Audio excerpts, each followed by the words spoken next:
You are listening to the Get Global podcast, a weekly journey into the international business landscape with leaders, knowers, and doers from around the world who share their stories and insights on the issues that matter most. Get Global brings you the best to help you thrive in foreign markets.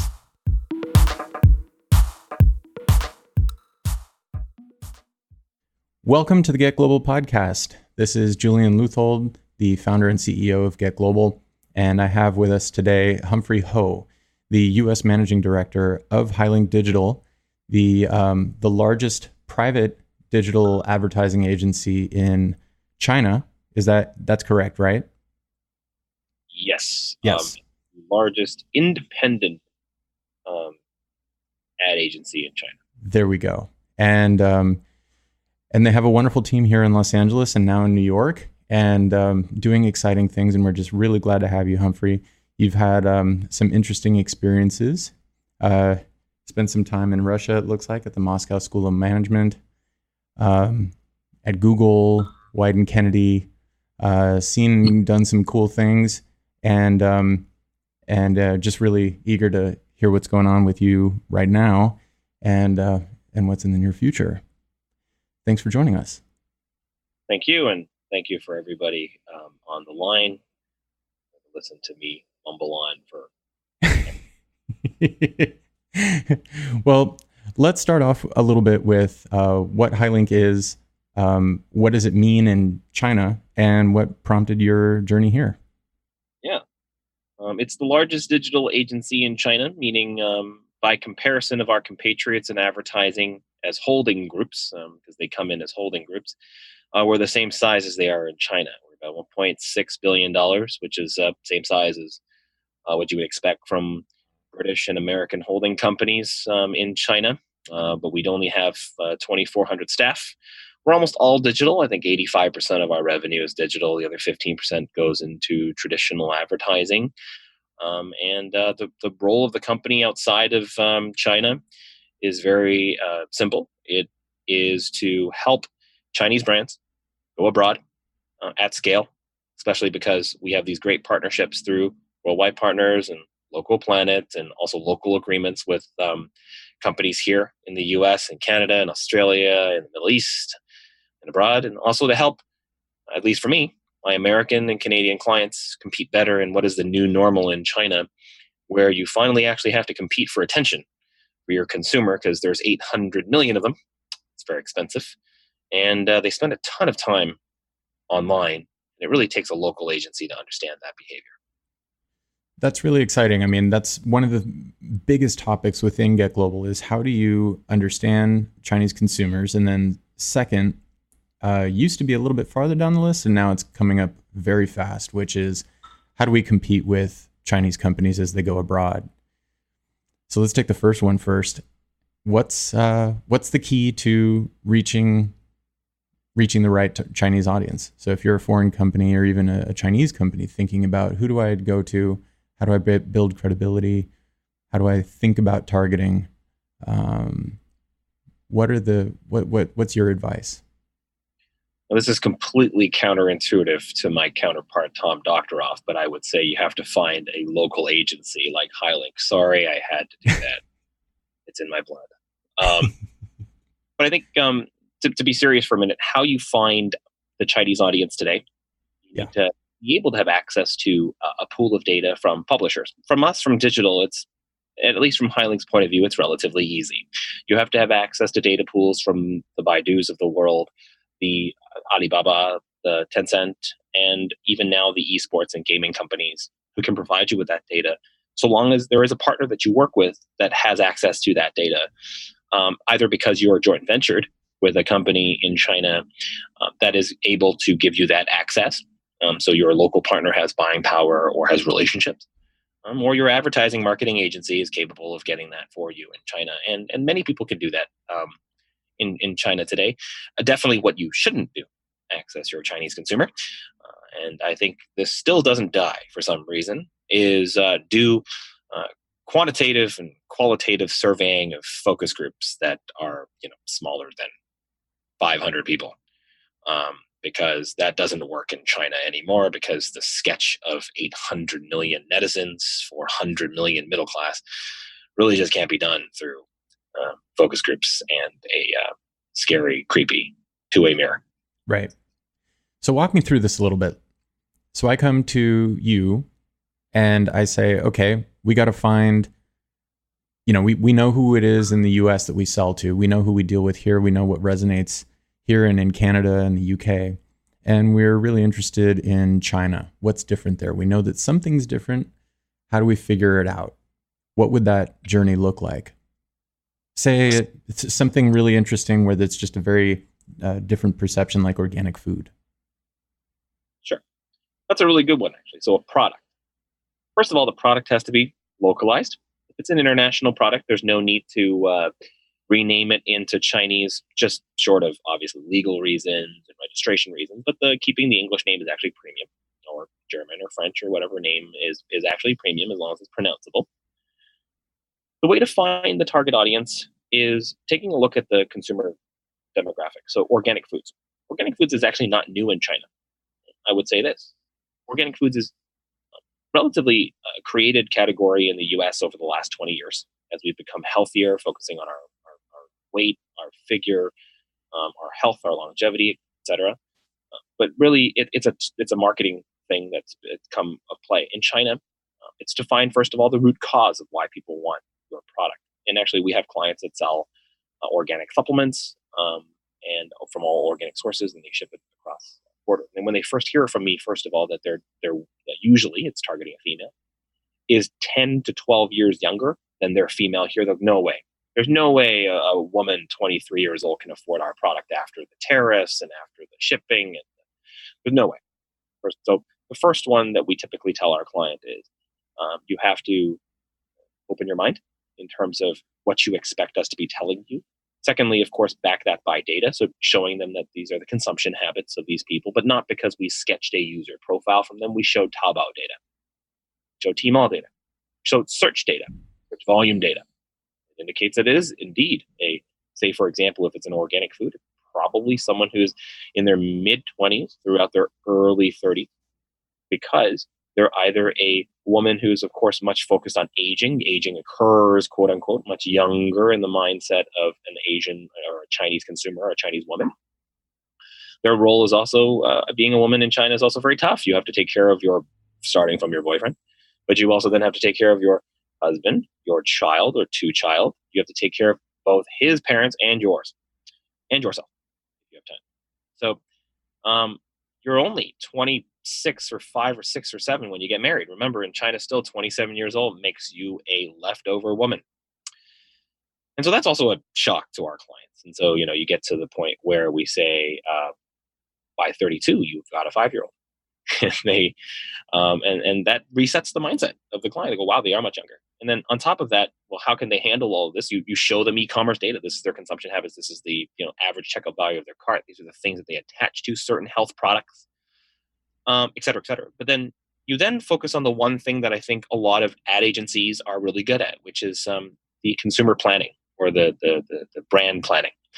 The part of it is the cause of why they buy organic products from foreign companies, because obviously you can make organic products in China or in and around Asia and import them into China. Why is a US or a European or an Australian product or a New Zealand product so much better? It's because of food scares. We grew up with food scares in China up until now. So a product that is organic, that comes original in its packaging from the country of manufacture, such as Australia, New Zealand, the US comes to mind. Actually, the US is one of the top country of manufacturers for organic products going in, which again, clients don't believe, because if they've been in China long enough, they think it's Australia and New Zealand. They have a self-deprecating syndrome. Is actually to sell it that way, but and depending on the country of manufacturer, to not push certain countries. For example, in the US, we typically advise our clients with a caveat. You can't say, like your Australian and New Zealand competitors, it comes from America. You can't be so blunt about it, even though Australia does that. It comes from Australia or it comes from New Zealand. They market it as such because there are cultural connotations. You can mention it's from California. You can mention it's from the Midwest, where it's home to X, where it gets sunshine, and that actually helps because the concept of America is threatening. Concept of a state and what it's known for, the Sunshine State, or for example, the Golden State. Those actually increase the brand perception, and so we go from there after we show the data, and we do the packaging and the branding, and we can even help our clients with some of the legal stuff, which is how to pass the equivalent of the FDA in China. And then we do the hard work, which is the advertising and the websites, and get the commerce distribution and do what people do here, which is the e-commerce optimization and working closely with their third parties. We do the fulfillment and the shipping. Nice. So, so Brand America is a complicated thing there right now, I would assume. Like, and you're just mentioning this also. Like, what does America mean right now, and what are the regional connotations from the United States when Chinese folks think about products that come from those places? Let me tell you about the conflictedness of being Chinese. You'll probably hear about this a lot. Being Asian, we have familial obligations versus what we want. We have individualism versus what we think, and that's pretty well read and well said. Imagine now Brand America. I can go there very easily. We service a lot of travel tourism in the U.S. The U.S. is the number one most aspired, so by surveying, by incomplete cart checkouts, by views of reviews of different cities, collectively, obviously, all of our cities and states.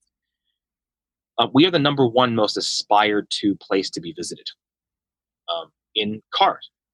I don't think we've been experiencing a very positive revival of Brand America in the U.S. From U.S. cars, domestic cars, but Chevy, Buick, Cadillac, in a declining car market, in a declining new car market in China right now, they're still making single percentage point increases into the masstige market, into the new car market, into the mini SUV market, and they're doing well because in the car market, American brands like Chevy represent the Mustang, which is very expensive. It's an $80,000 car in China. It represents something that when they drive it, it represents me and the attitude. As I was talking about country of manufacture, we've had clients from the U.S. agricultural products, mostly organic, a lot of them very healthy. Once you market it, put a very small flag, there's a fence there. Don't put "Made in America" on the box. But if you put the California flag, bear on it, which is not recognizable really in many places, or if you put an orange, if you put Florida on it, or you mention Florida by name, or if you mention even Connecticut or the Midwest, especially for meat products and all that, immediately there's a increase in perception about that. This is the conflictedness of China and America. Chinese consumers don't necessarily like to be wearing a T-shirt that says "I support America," or they have a U.S. flag, because it's inappropriate to stand out in a country that is so just like us, so very proud of who they are and who we are. We're proud of who we are.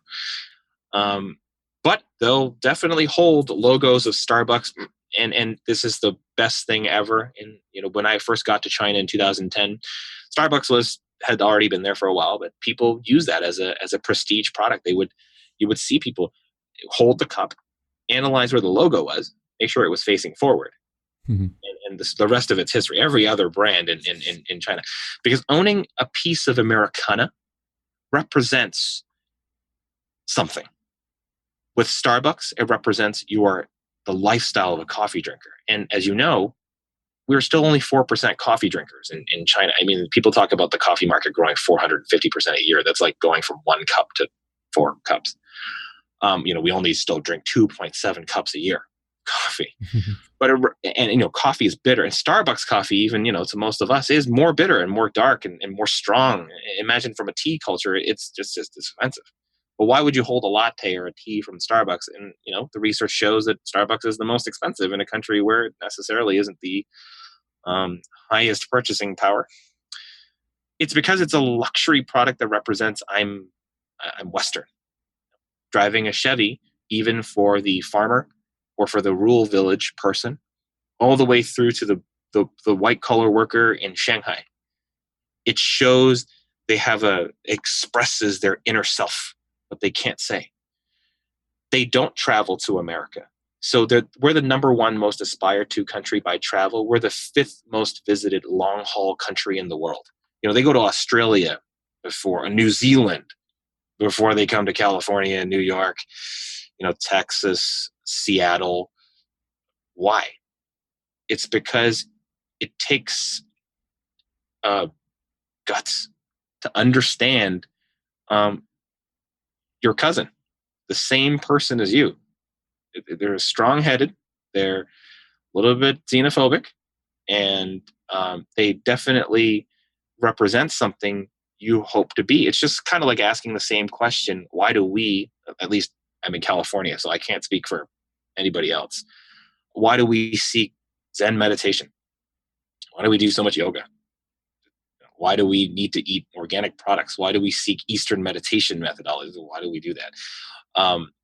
That it's because it is it's an alternative lifestyle that fulfills something we don't yet have.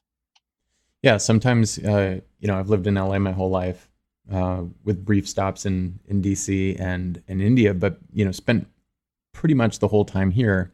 And, you get the feeling like they're the people who, want to communicate something through having those affinities. And then they're the ones who have an authentic desire for understanding and deepening themselves through those experiences. And I think we'll come back to this a little bit. I think you've got some good nuggets on that. What it means to be experiential and seek deeper meaning in the China of today. But staying on that track, like, why are we only number 5? What's the deal, man? How do we get more of these folks coming out and seeing what's going on here? Listen, I'm going to vote for my clients and say, this is the best place to come to in the world. You should. It's because, think about it this way. If you're a Chinese consumer, you've got only so many holidays, and luckily for them, it's mostly a week long. You've got Chinese New Year, you've got October holiday, you got Labor Day, and then you also have some folks who have vacation time now, right? They've got 10 days, 15 days vacation now. So they're able to take sort of a low season holiday as well. They do have to take a few people with them, though. Very few travel by themselves. A lot travel with couples or married, with child, with one side of the family, both sides of the family. So first of all, it's burdensome to travel. So the country has to be relatively friendly to the Chinese language, have a pretty good population to support it. Australia, New Zealand, done a good job. The UK, done a good job. And the second thing, in terms of long haul, right? 12-hour flight. There really isn't a sensitivity to where you want to go. It's not a visa problem because the visa is equally as tackling anywhere you go. Chinese are very pointed and objective. You might think they talk in a lot of prose, a lot of proverb, especially if you're a businessman. You kind of feel it that way. You have to drink with them. Meetings aren't important. There's a lot of smoking still. But actually, the Chinese, when they go travel, they're very direct. What can I do in France? Very simple. I can live. If they want to go to southern France, it's the lifestyle, the luxury lifestyle. If they go to Paris, it's definitely shopping, right? They go to Italy, it's the food. It's the beautiful beaches. It's the driving. It's the history. It's the shopping. You go to England. Well, there's culture, and so send their kids there for sure. So let's go there. If it's Russia, okay, it's St. Petersburg, it's Moscow. It's kind of like us because they haven't really forgotten. A lot of people still call it the Soviet Union. Another story for another day. Australia is wine. Australia is so-and-so sent their kids there. Or maybe I should go take a look at the property there because they're really welcoming to my money. And most of all, beaches. New Zealand, fresh air, green grass, and definitely good nature. The U.S. has all of that. And interestingly, the statistics show. So, that the average European traveling Chinese traveler spends 5.8 days in the European Union. It doesn't matter if they go to France, if they go to Italy, it's 5.8 days. When they come to the United States, the average stay is 18 days. Wow. they spend a lot of time exploring. First of all, it's a big country. I mean, when they land in Los Angeles, the big feedback is, wow, it's like a rural village. Well, yes, because all our buildings are 6 stories high because it's going to fall tomorrow. And when they go to New York, it's like, wow, this is not as tall as I thought it was. First of all, it's a big country. Secondly, yeah, we have everything. It's confusing. I want to go to the beach. I want to see I want to see those piers where they have the Korean pop stars dancing. Well, it's the Santa Monica Pier, Malibu Beach, right? Okay. What else can I do there? Oh, there's murals. I can take photographs. I want to go to natural parks. Recently, you can't go to Yosemite anymore, but there's Yosemite, there's Yellowstone Park. Oh, I want to take my family on this thing called an RV. Oh, I can do that too. I want to go, gamble, let loose a little bit. That's in Vegas. I want to experience all cultures and food and what they call low density city, New York. Yes. Times Square ain't nothing but a thing. It's the convenience store lineup. Or they want to go to Disneyland, right? They want to go dream. They pick Disneyland, Disney World. It's a daunting country.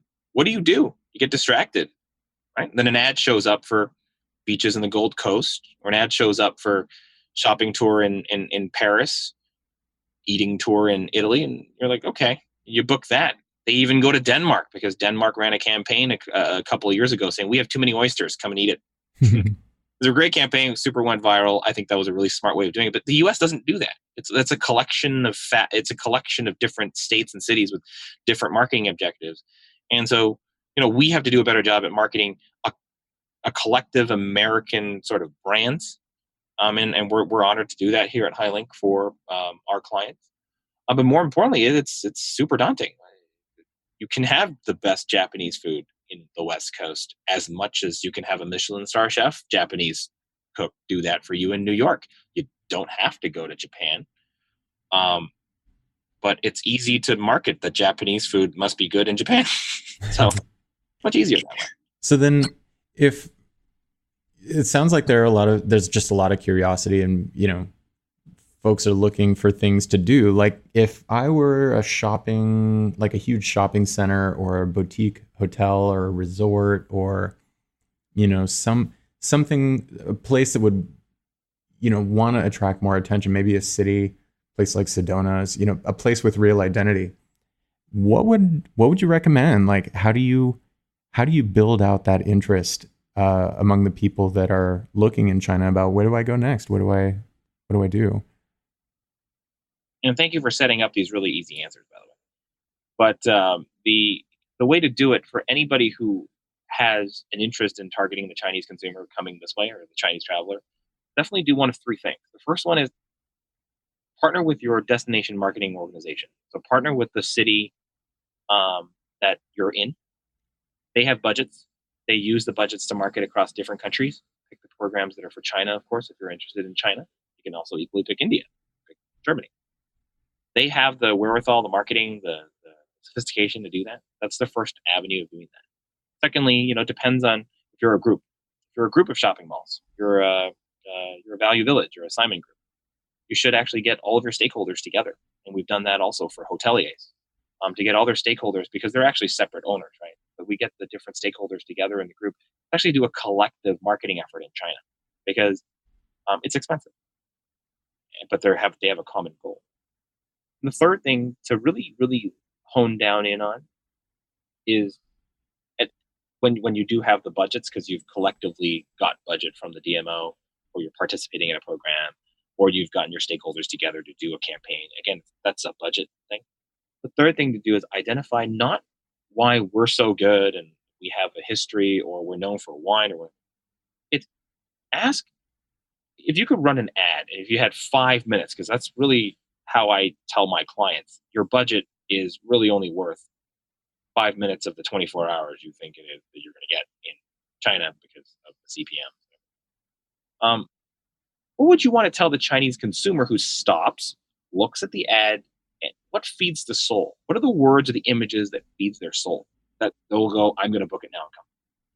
Not come to find the best wine or the best food or come watch the winning basketball team this year live.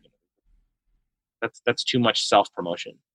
Ask them what they can find when they come to your town that they can feed the soul or the want that they are looking to fill when they do take a long haul trip. And it's not the camera anymore. So then what you're saying here is a little bit of a departure from what I've often heard, which is that a lot of these things are done not just for themselves, but for everyone else to be seeing them doing it, right? That there's sort of a marriage of a personal identity and its journey to this other place in some cases. But what you're saying here is that there's a fulfillment factor, or is it a little bit of both? I think it would be... Or are those folks wrong? We love conflict too. Call them out if they are. No one's wrong in saying everybody wants to do something to show their friends. But it's also kind of like saying, is the Pope Catholic? Yes, he is. So it's pointing out the obvious. We do stuff in the social media era to show off. I'm sorry, my LinkedIn profile is selfless and shameless self-promotion. And I am very lucky to have a PR director who also helps me in making it even more shameless. I'm doing this because of shameless self-promotion. Therefore, when I travel, you think I'm not going to put it on WeChat, the Instagram, the Facebook, and also then share it to my friends and go, like this. That's a given. And they're doing it for someone else in terms of, if you're analyzing social norms, they have to take their parents, they have to take their kids, they have to take each of their significant others. That's a social obligation. That's cultural. But in terms of coming to, when traveling, if you're also talking about travel, remember, only 7% of the Chinese population has a passport. They are the elite of China. They're capable of being allowed to leave by the government because they are able to put up the visa fees and the potential deposits, and they're trusted to go travel, right? They also have the means. I mean, getting a plane ticket to you, an $800 United ticket to Shanghai, is the same $800 to someone who has a income 1/4 of yours. So therefore, it's expensive. It's a luxury. And when I said, they spend 18 days in the U.S., it's expensive. They leave behind something between 12 to 15,000 US dollars when they come here, and it's not shopping because we don't really have much to shop. Let's be honest. You don't have tax back. You don't have the latest bags, so it is a little bit different. They're here to show their friends. That's a given. Then they come and they write on, Ma Fengwo, for example, our trip advisor in China, and they talk about their trip, the 7-day or the 9-day travel strategy. Let me tell you what. But inside the motivation why they take the photos, the reason why they'll write it. No, not a lot of people talk about the message on top of the photos, or the responses to the images or the short videos they post online, or the live streaming. The real core reason why someone does that, obviously to show their friends how lucky they are, and the first class ticket and the passport and the beautiful drinks. But beyond that, certain photos are quiet. They may be busy with people, but it's quiet, and they'll say something like, I found X here, or this is somewhere where I couldn't buy something, but I bought all this. You'll see a handful of luxury bags, but they may be holding on to, and I've seen this so much, where they're holding on to only one item. Yes, it's a very expensive brand. Let's not deny that they're showing their friends that they can afford this, but who in China can't afford that brand? Especially their friends. It's actually about, they found something. Recently I've had the honor of working with a lot of people who obviously from China, so they have the ability to travel. They can be just regular people in their 20s and 30s, and we're close to them, or they can be, and I'm very lucky to talk to billionaires and millionaires all alone. They don't come and they don't sort of, in Chinese we call sweep the store. They don't go supermarket sweep on that. What they do is they buy a couple of items and they'll say, that's very hard to find. I've never been able to see it, and I know this is a buyer store, but I've not been able to find this. They take a photo of it and they talk about how they found it here in a store in Tribeca, which is just any other store and the same luxury chain. And they feel they not achieve something, they feel like they've discovered. And it's fascinating. That's cool. So with all this talk of affluence and everything, I mean, this is one of the things that you're going to be chatting about at Get Global this year in November. And I'm really excited you're going to be able to do it with us. Um, but it also kind of comes up around the idea and popular sort of topic right now around Crazy Rich Asians. It's been a popular movie here because of having an all Asian cast put out in the American system, where that hasn't happened since Joy Luck Club. But then the other side of that is it's covering a phenomenon. It's something that in the movie it takes place in Singapore, but that's like it's one example. But you find similar things in all the other spots as well. China, even India. There's variations of this. What do you think of that? And what do you think is going on with not only that movie, but what it says about the wider phenomenon of wealth in Asia today? First of all, I say this because I worked with a lot of Singaporeans. I've had a couple of Malaysian bosses too. If you're gonna go do Crazy Rich Asians, you're gonna make it into a hit movie that it was. Why can't we have more Singaporean accent? It's so direct, and it would make that movie much more colorful when people. Anyway, because Ronnie Chang, I don't know, he doesn't do that. He doesn't do that justice. But it's interesting. Crazy Rich Asians, it talks about quite obviously rich younger Asians.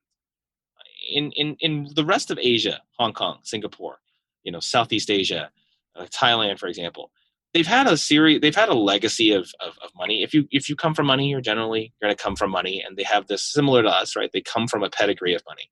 There is obviously nouveau riche and people who start businesses, etc., but there is a social order that doesn't exist in China, because for Singapore and Hong Kong, they got crazy rich actually in the 50s and 60s and 70s due to manufacturing, due to the shipping, logistics, etc.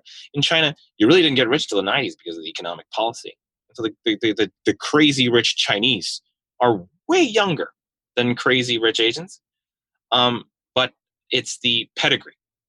Crazy Rich Asians still is about someone of class and pedigree welcoming in a girl who's just a nobody, right? What if that movie was made in China, Crazy Rich Chinese? It's actually just everybody who has money. The pedigree was left perhaps as a story of what was before the war, or what was before 1960. And it'd be a different movie. And it'd probably be done at a scale that would be bigger because it's China. They probably wouldn't just own the villa in Singapore. They would own the city. But I think, generally speaking, Crazy Rich Asians is a great movie because it is, Nielsen came out with, I was reading Ad Age today, yesterday. Asian Americans represent close to $1 trillion, $986 billion in purchasing power in the United States alone. There's this quiet, bubbling force of wealth that it still has very high savings because of their culture, and it's really time to tap into that. And I'm thankful, being Chinese, that they're no longer making movies since James Bond, where there's finally an Asian in the movie and not just a person with yellow makeup. Right. Or who's the one, Scarlett Johansson, that got so much flack for that? Yes. So, or was that Japan? I'm bad at movies, but anyway, so it wouldn't be a Cinderella story or a variation of one if that movie were in China. What else would we see? I mean, what is there anything else to know about, what the young people are out for, the way that they talk about each other, to each other? Is this a window on something else, or is that specifically Singapore / Malaysia? I think Crazy Rich Asians is very much about the Cinderella story, a rom-com like that. It really can only exist in a country with generational wealth, with pedigree, with a history that has been undisrupted consistently since, I guess, World War II. So about 70 years. Singapore, Hong Kong, Southeast Asia. The Cinderella story exists. The Cinderella story in Hong Kong I mean, in China, sorry, not Hong Kong. The Cinderella story in China doesn't quite exist yet because we're still finding our social path. But not even like a political dynasty or proximity to the higher rungs of the party? Well, Julian, you're not allowed to have a political dynasty. That's not cool. There's only one dynasty. It's the People's Republic and the party, and there are no factions, and there's no political dissent, and there are no teams. It is one for all. And so that's obviously I'm speaking in I can tell facetiousness, but I think there is, because it's a society that is devoid of really much political conversation, short of what we call, when you're finished with dinner, you might complain about the roads, but you definitely don't get yourself involved in politics because of the homogenous nature of it. And so that's the challenge. So someone with maximum guanxi is just the same as anybody else? Well, the person with maximum guanxi is the person with maximum wealth, is the person with maximum influence, and therefore breeds no need to.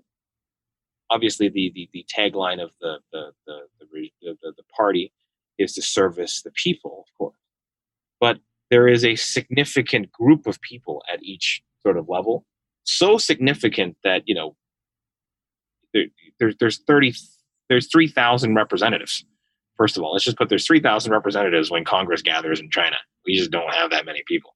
So at every different social class, people are made up a little bit differently. So that's I would like to go into that point just a little bit better. So yes, the person with maximum guanxi here in the United States probably came from someone with maximum guanxi who birthed him or her, who probably came from maximum money. And then before that came from maximum, had to work really hard. Came, with 5 cents from a vote. In China, that guy with maximum guanxi also just 30 years ago may not have had much. And through the opportunity of just simply what's out there and the economic liberalization of China, they now are that guy. They could be a farmer, a coal miner. We have so many coal miners that, coal miners that are now billionaires who work in clean tech, ironically, or they work in digital media. We have people who used to. A good example is Jack Ma, right? He was an English teacher. He wasn't anybody. Does he have maximum guanxi? It's up for debate, but he definitely is someone important in China. He was an English teacher. And so that is new. And so the Cinderella story is very hard to find because Cinderella actually now is rich. Okay. So there were a couple more things I'm curious about.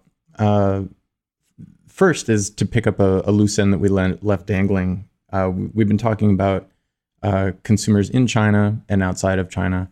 But also, what do you make of these companies that are expanding from China out onto the world?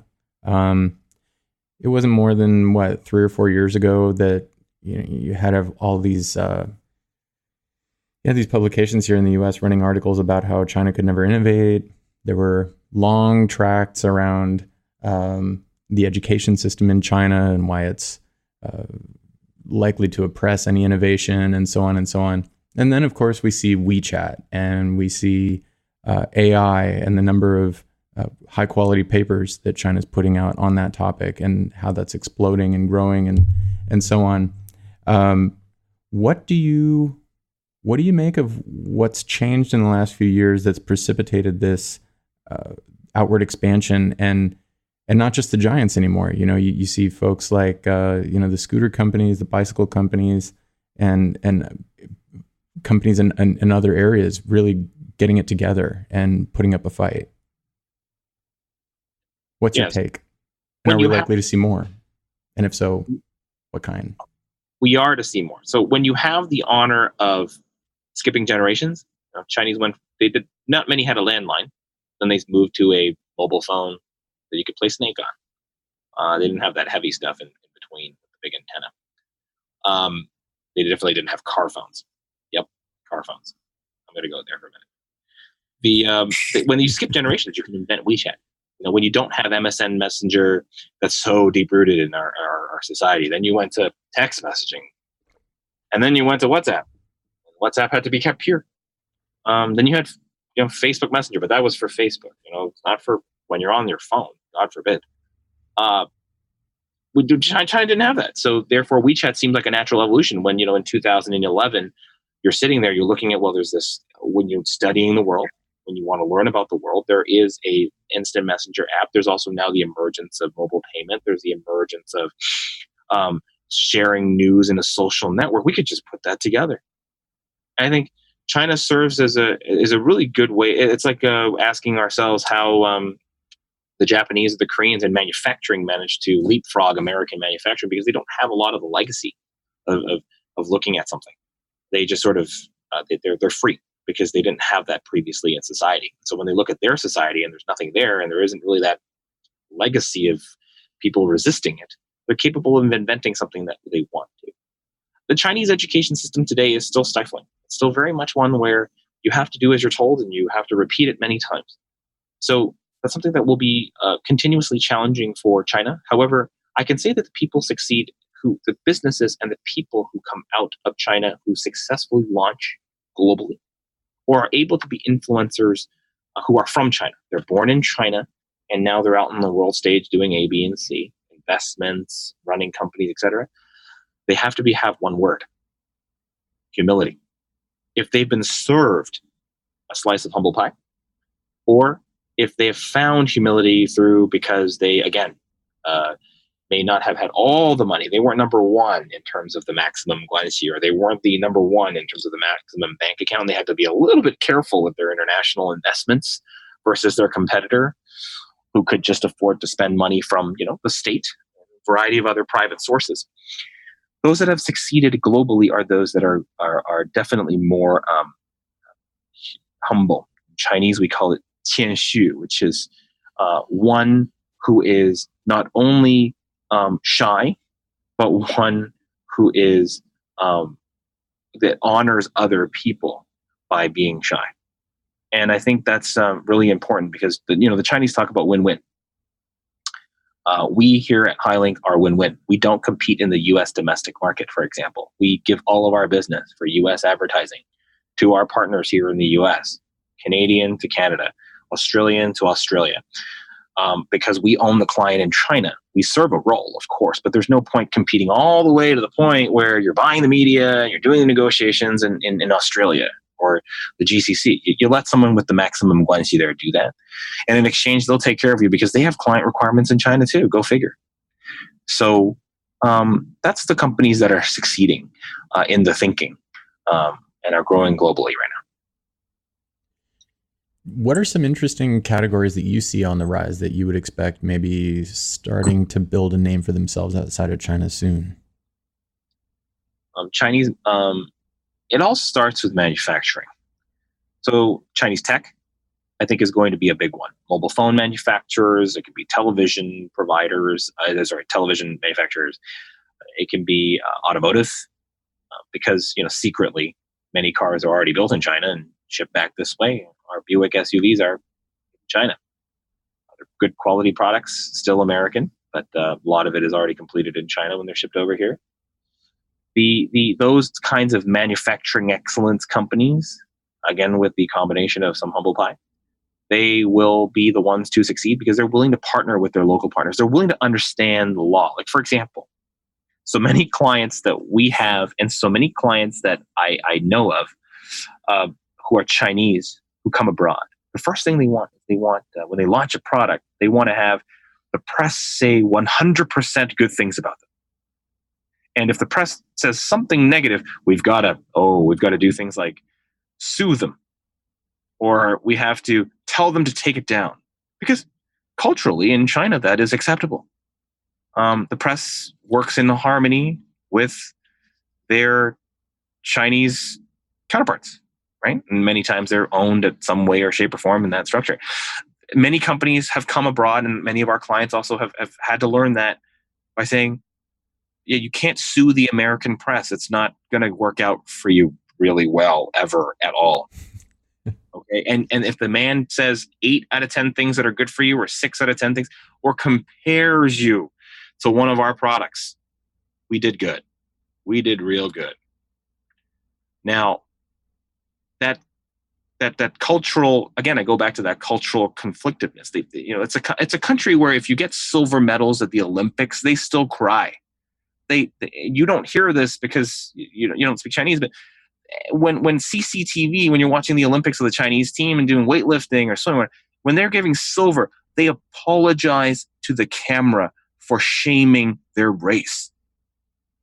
Geez, you won silver at the Olympics. You were the second best person in that thing ever in the world. You did good.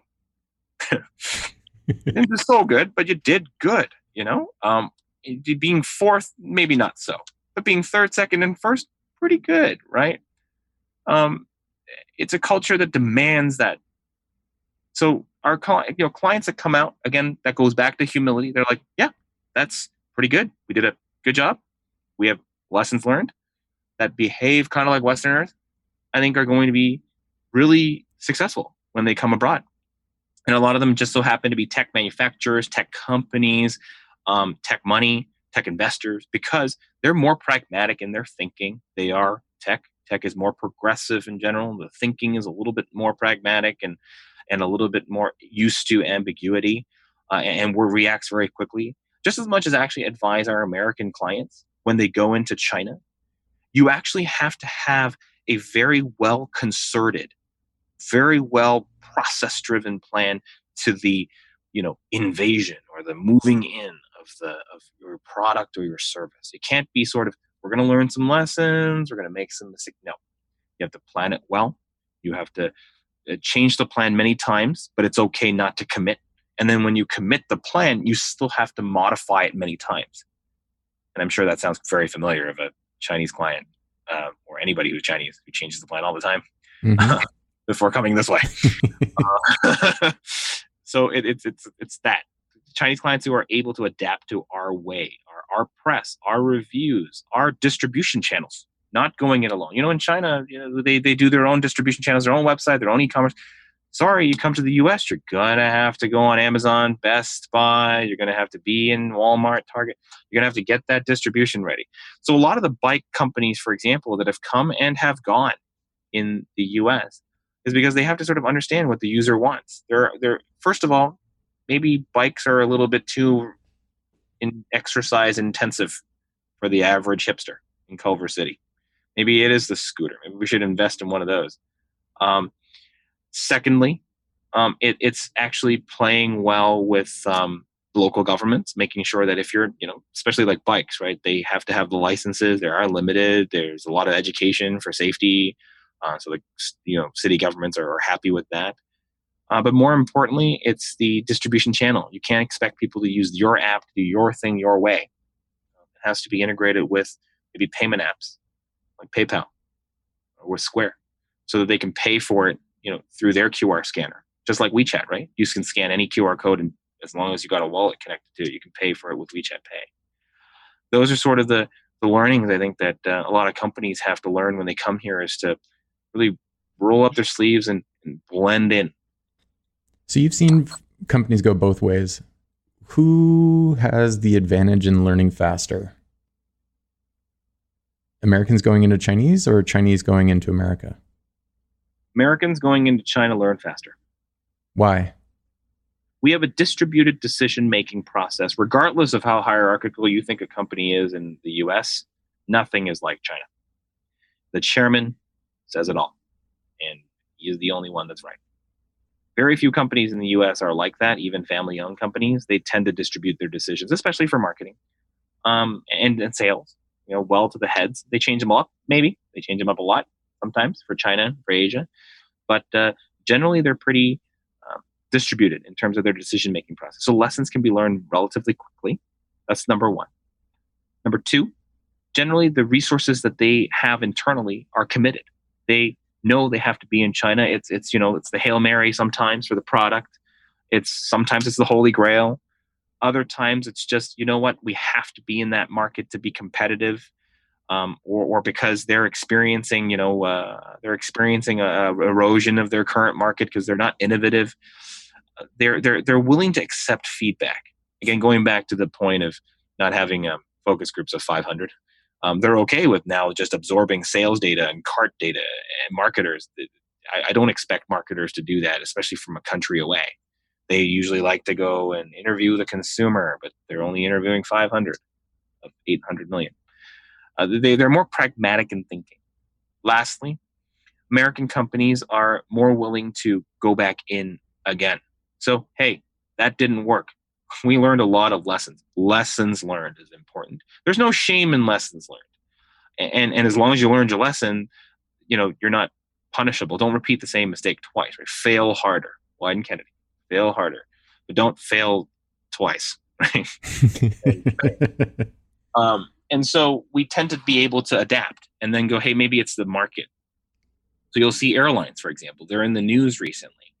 They may be pulling out of one market, but you know what? They've already been talking to another airport because their demographic may be shifted. They're just like, hey, it was the wrong route. We just needed a license, or we needed to get into that market. It was the wrong foothold. But you know what? We're committed to that market. In China, it's very different.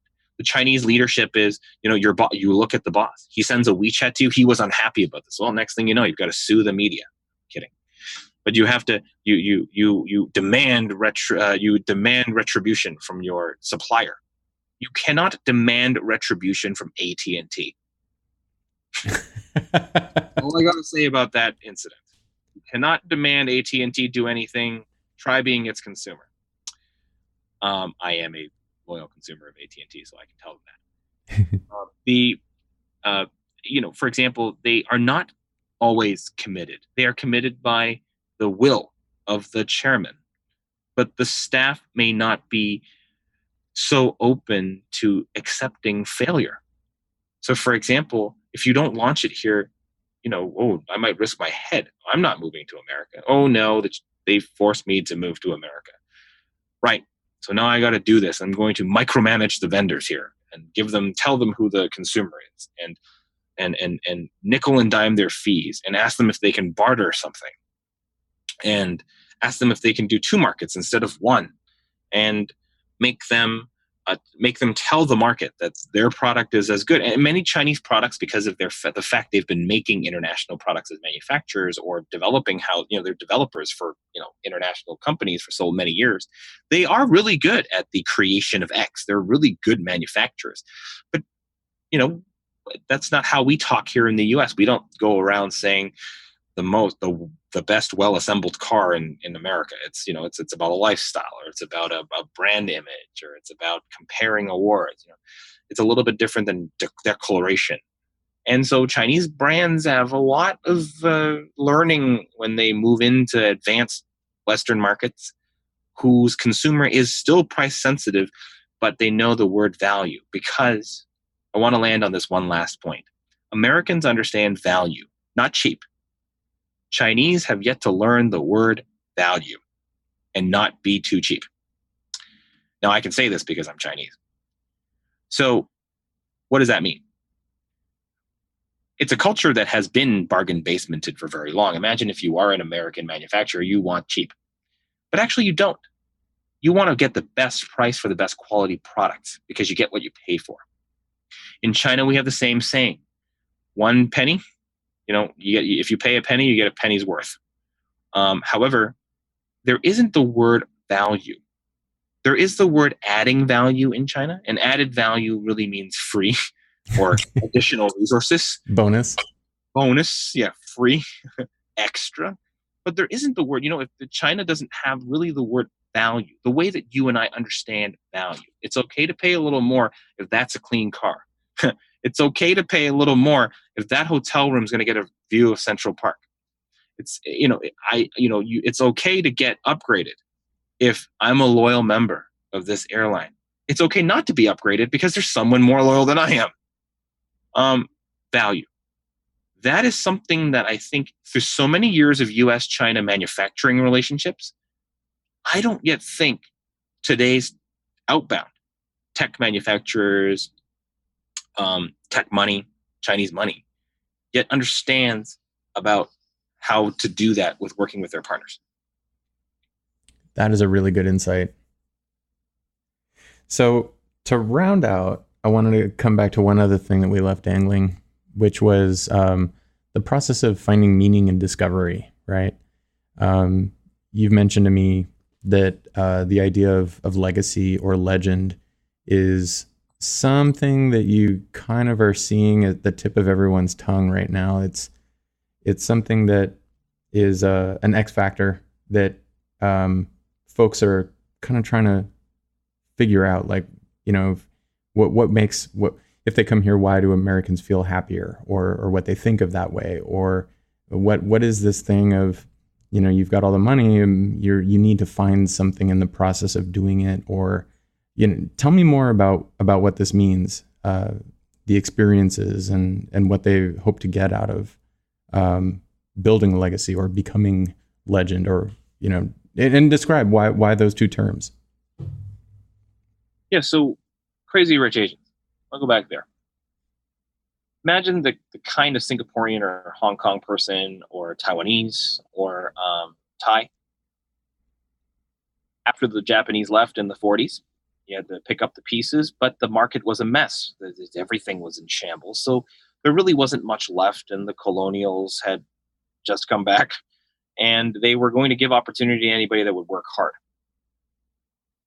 So if you were born in the 30s and the 20s, you had the ability to be entrepreneurial. And in fact, you know, my grandparents were the same thing. They started a little business. Both sides one started a bigger business, the other one started a smaller business. And they rose to a certain degree in social understanding, but they had to work late hours and they rolled up their sleeves, etc. Now that's the generation we call the baby boomers. And then they had parents, my parents at least, and those people were born in the 50s and the 60s. And these are people who had some degree of comfort. They were definitely middle class. And they were told to go get an education because of the war. Things were put on hiatus. They ran when they were younger, usually, or at least they didn't have an opportunity. They were stunted for about 10 years or 8 years. So then they had to go, but then they had the education and they went abroad and they studied, because a lot of them were colonials. So they went to England and they went to the US and they got a really good education. They came home and they traveled and they saw stuff. They're like, wow, this is really cool. And they implemented that into their family business, or they went to go start another business, or they joined multinational corporations and they added value to that, but only to find that it may be better to have, you know, something of their own. So they usually start a business, or they leave behind money, or they trade and they build equity, etc. Then they have, you know, kids like us, spoiled brats like us, who got to go anywhere we want, go to Disneyland and complain after 2.5 hours of lining up that I only got to see Michelangelo. That's a true story. My dad reminds me of that every day, and how I didn't get to see all of the Ninja Turtles, and I'm never leaving Disneyland. All four of them. Brats like me. But the thing is, through that, you have social class, you have striation, because people who worked hard left something for their children. They were well educated. They have well educated children. So there's 3 generations of education. There's 3 generations of passing things down. There's mementos. There's things. I mean, so many families from Southeast Asia, from Asia, they have a watch that they can give, because that's the only thing they had. They had a Seiko that they were given when they went off to go to school there in the 70s, because, you know, my parents' generation, they gave them a watch. It's very Chinese. It's very Asian. Or they gave them a piece of jewelry. When they got married, that's all that they had. I mean, that's the only thing left. China is interesting. China has, really not had that kind of evolution. So even if you are poor, you know, in being from Asia or from the U.S., you have been places. You know, I interview so many staff. They're young kids. They've been all over the U.S. and Cabo, and they've seen some part of England, usually because of a discount flight. But you know what? They've been there. They've seen it. They sort of understand the difference when I ask them between sort of British and their kind of Americans. We interview, one of our interview questions to our Chinese staff and to our American staff, all of our staff, is what is the similarity between, and we ask them, if they're Chinese staff, name some cities and some people that they've seen. If they're American or from other parts of the world, we ask them the commonalities of those people and what they've observed in America, because we want to get people who can observe those commonalities. But anyway, going back to the story, in China, if you were in the 70s, you only had you were lucky if you were young enough to then have education because the university system just reopened after the revolution. If you were too old, if you were in your 30s, it's too late. C'est la vie. You may still get rich because of the fact that you were able to, um, buy one of the businesses, the state-owned business going private. But most of the opportunity was left to people who were in their 20s. Then in the 80s, the economy liberalized. You were able to get any job you wanted, and any job seemed to be so successful because you just kept getting your wages 10x'd. And not only that, you didn't have property tax and you didn't have rent because mom and dad or yourself were assigned a state-owned condo or property. Into the 90s and the 00s, consumerism took off. And then the 00s brought the internet, and then there's more consumerism and e-commerce. But all through that, it's just servicing the domestic economy. It's very, but you travel the country the size of the United States. However, it's very homogenous because the country's economic planning and central planning tends to yield that cities look the same. People of a certain age group were given those opportunities who maybe lived in that district close to that university or close to that industry, or had people with maximum guanxi who could get them into school at that point. And so as they get wealthy now, I've had this luck of, this year, what's so interesting to me this year isn't the fact that our business has grown or our clients are great. And that's not important.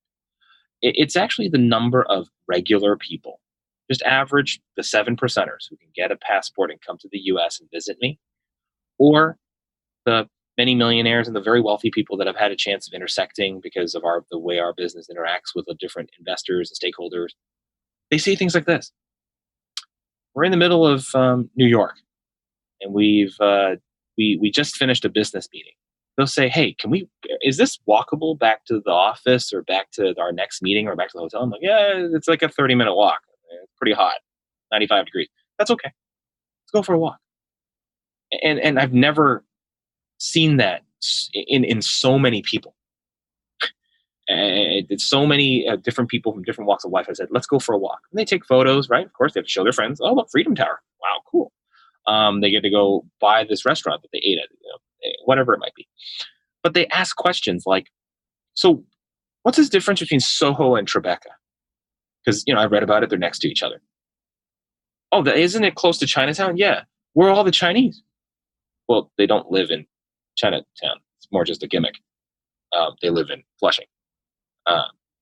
"Oh, well, where do rich Americans live?" "Well, what kind of wealthy American?" "Oh, well, the ones like me.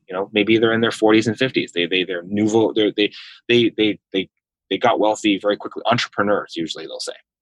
Well, they're probably in south. They're probably on the south side of New York. They're probably in Manhattan, downtown. Well, okay. What about the old whites?" They'll say. And I go, "You mean older billionaires?" "Well, have you heard of Billionaires Row?" "Yes, it's on 57. Is that close?" I'm like, we're in Soho. It's a little far. It's a 4-mile walk. "Oh, it's up there?" "Yes." "It's north of Times Square?" "Yes, it's north of Times Square." "Oh, do they? Okay. Explain to me why." And this is interesting because it's part of our culture, right? A lot of these people, when I have these meetings, they don't go south much. It's because of the traffic in Times Square. But there's sort of this, Times Square kind of separates Manhattan. And you're trying to explain that to them. They go, is that because old money is up by the 50s and new money lives down here? I said, well, yes, because generally, real estate was cheaper down here, and then they got wealthy and they started businesses, et cetera, and their warehouses, et cetera. So they're down in Tribeca, Soho, if they're newer businesses and older businesses, and money and wealth management and the other. Oh, interesting. So what? And forgive me for saying this in a podcast, but they'll say things like, I know that Manhattan has many Jewish populations. Yes, it's got to have, it has a significant Jewish population. Well, do they eat at, they've eaten at Per Se, and they've eaten at, Jean-Georges. They've eaten at every steakhouse, you can name, right? Where do they eat? I said, well, the Jewish delis are great. They have these really cool delis, and let's go there. And you don't need to be in, that would just never happen 3 years ago, 5 years ago. And when they're sitting there, they go, oh, this is kind of like our chicken soup, matzo ball soup. It's kind of like our soup. And when they have a chocolate float, they go, well, this is a new experience. They now experience the small joys of life. They'll go jogging in Santa Monica when they come and visit my office, for example. They'll go jogging on the beach and go, this is kind of like Europe, but cleaner and not so stinky. Yes, that's Del Mar's not too bad. I think I saw Mad Men. Who? The one with the white hair. I'm like, yes, that's the celebrities hang out at One Pico. It's very popular. Wow, he looks much older. He didn't mind taking photos, of course, because celebrities, they're much more approachable in many respects here in the U.S. than in China. And they'll go. It reminds me of Nice, but the beach isn't full of rocks. And yes, we have nice sand. It's not too bad. And they'll start noticing the details. And when you ask them why that is, and I've asked many people who they're entrepreneurs and they've self-made themselves, or they're very successful executives in just regular companies. They'll tell you one phrase: I'm so poor, or we're so poor, all we have is our money. And at first that sounds strange. It's yet another Chinese proverb. No, it's not. And it just sounds very strange because they have lots of cash. It's a cash-based society. They have lots of savings. They have used their cash to travel. They've seen many things. They have fed their cameras. They've fed the many cell phones that they carry. They have done that with their children. They've done that with they've been there, done that, But they don't really know how to observe even a city like New York, which is, more usually a repeat city, or Los Angeles, which is usually a repeat visit city, or San Francisco, which is a repeat visit city. They'll go and look at now fulfilling what do people here find so interesting? They'll start asking about their children. And, even at the upper echelons of society, we tend to speak in a sense where we let our children do what they want, right? They may not have gone to business school when we want them to go to B school. They may not have gone to med school, but they still, came out of somewhere nice. Or even just regular executives, they let their kids go to art school. And God forbid your kid goes to art school in China. They'll ask, why would you do this? And this is something that fulfills them, and we want them to succeed, and we support them this way.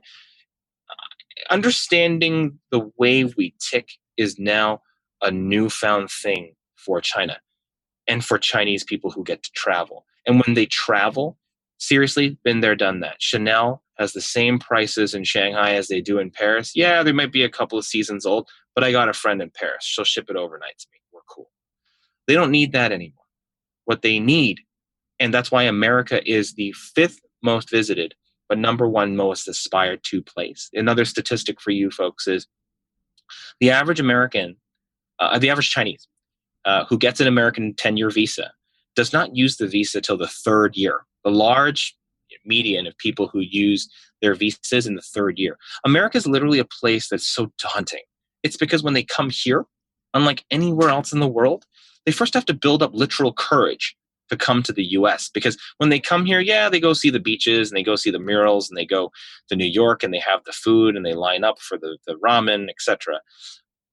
But actually what they're here to see is why stinky 57th and Madison, it's not actually the best thing when you're standing over a sewer cover anywhere in the world.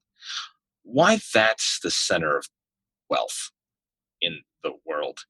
And how Santa Monica, a rural village, because we have a lot of short, small buildings and a lot of the homeless issue, but we also have just generally a lot of people yelling at the sky.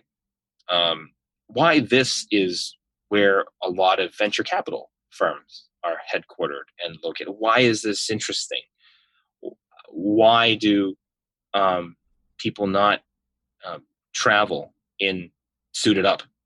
The funniest thing you notice now is questions like, why do we not need to suit up at this meeting? Because not every meeting needs to be suited up is the answer, but it's because we have California casual, we have California business. It's incorporating themselves into the society because they're trying to find something that they never had, which is a sense of fulfillment that is, it cannot be bought. That is an interesting point too. So we're running late, but I just got to ask one more question about this. Like, if you're a brand that really wants to resonate in a subtle way, how do you digest this information? What would you do with this? I mean, obviously, this really pertains a lot to like the lifestyle folks and people in, I guess selling experiences. But what's your take? I mean, it sounds like you've been thinking about this a while. How would you use this? Well, let me ask you this: is it a Chinese firm / person coming to the U.S. or a U.S. firm person going to China? Well, I'd say that the folks coming from China to the U.S. would be, you'd have a higher percentage of people potentially thinking this way than trying to pinpoint them in the massive audience that you would have in the total country of China. True. I think what they're trying to make out of it is this. We have spent our entire lives following many proverbs, such as fix yourself, organize your family, govern your country, rule the world. They're currently at the point in domestic where they are going to go and rule the world. And they declare that. I mean, let's go back into many live streams where Chinese executives have come and said, we are Apple, we're Netflix, or we're so-and-so. That's definitely daring and glaring. And many of us look at them and say, well, let's see you in 3 years. A lot of it is what to make of it when they come to the U.S. is they forget one proverb, which is 入乡随俗, which is when you enter someone's home, you follow their customs. Because we don't seem to see that when Chinese firms or executives come here. They seem to want to go to the closest Chinese food place in West LA. Sorry, that doesn't exist. Gotta go east. They miss Chinese food on the third day. Only the joke. It doesn't matter if you come as part of the umbrellas in the air and from the villages on economy class, or if you're a billionaire, you still need the Chinese food by day 2. It's. I see this with India too. They'll go anywhere in the world and look for the Indian food by the second day, and sometimes they'll bring their cook with them. Yeah, and they'll bring. A lot of Chinese executives bring ramen, so dried noodles in their suitcase still today, because it comes out of when they used to sit in the train. But it's kind of a funny thing now. They're like, yeah, I brought this because I need hot water only, and hot water is universal. It's actually a joke that they talk about, and it's endearing. That's why I say the first most successful companies that come out of China will be little sheep. They serve the hot pot. They'll make billions just off their own. Executives coming here have to learn sort of two things. I think companies need to make a first, if you want to speak to your own people, you want to sell televisions, you want to sell mobile phones, you want to sell this and this. The first beachhead always, as every multicultural company in the US has been, Korean, Japanese, etc., sell to your own kind, right? There are new immigrants, and there are people who have been here in China from China or from Asia for a very long time that are familiar with the brand. They trust that there's no issue with it. It's also maybe just cheap and cheerful. That's definitely not a problem. But before you get that step done, don't forget that because you are in someone else's home, you must follow their practices. Mobile manufacturers need to know that we're a very carrier-driven society, unlike in China where they bring their own cell phone onto the network.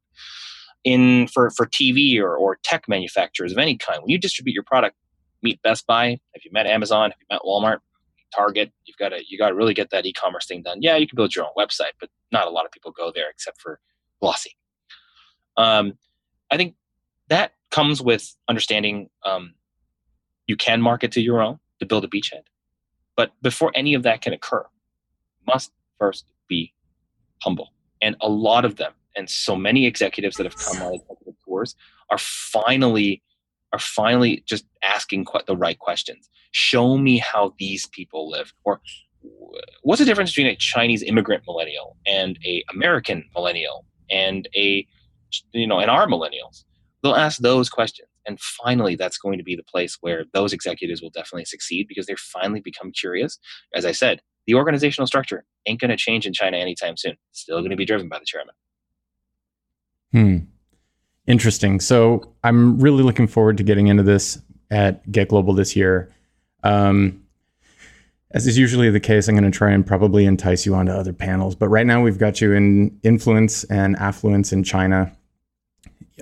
Clearly a huge topic for a lot of the companies here that are focused on that.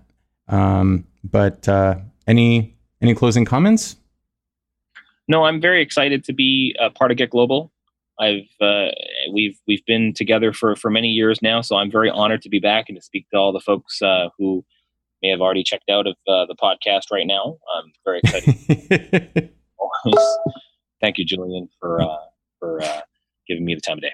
We've been getting people, giving us comments about what happens at like the 50-minute mark in some cases. So I wouldn't be surprised to get a left field question referencing some of the later discussion points. But so people can find you at your website and on social media.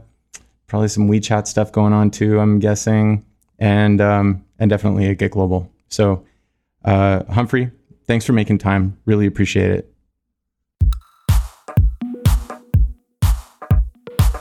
Thanks for listening. If you'd like to find out more about our events and get more global intel every week, sign up for our newsletter at getglobal.co.